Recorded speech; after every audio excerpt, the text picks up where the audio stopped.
La refonte de l'exposition à Matamaja a été motivée d'abord et avant tout parce qu'on voulait moderniser notre exposition, qui était vieille de plus de 30 ans, et aussi offrir aux visiteurs une expérience là, qui était plus inclusive et actuelle.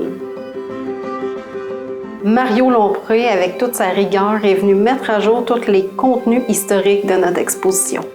Le village de Cozaabscale est né de la pêche au saumon lorsque Georges Stéphane a établi son camp de pêche.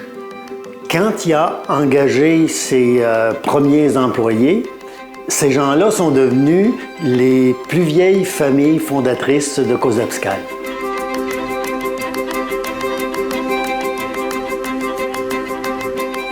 Les recherches historiques sur le camp de pêche ont permis de parfaire la connaissance qu'on avait sur le camp de pêche et ça a permis de rectifier plusieurs faits incertains qui étaient véhiculés au travers des années. Les Mi'kmaq sont présents sur le territoire depuis des millénaires. Leur connaissance de la rivière a été transmise aux colons pour guider les pêcheurs sur la rivière. Donc, c'est leur connaissance qui est transmise jusqu'à maintenant. Le scénographe Laurent-Michel Tremblay était le maître d'œuvre du renouvellement d'exposition.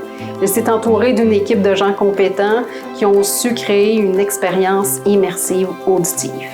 Avec le réalisateur de l'exposition, on a opté pour un dispositif sonore qui entraîne le visiteur dans un voyage dans le temps.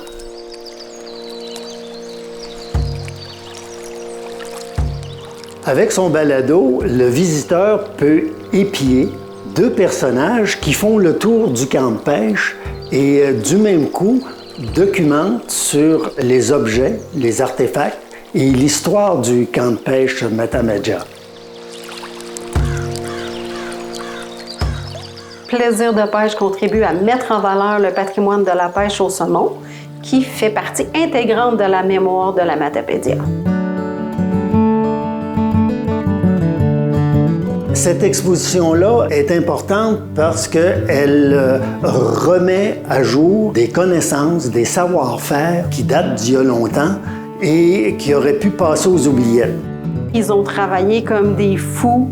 En une semaine, ils ont installé l'exposition, puis c'est à ce moment-là qu'on a constaté qu'on était extrêmement fiers et que les résultats ont mis vraiment en valeur notre patrimoine saumon.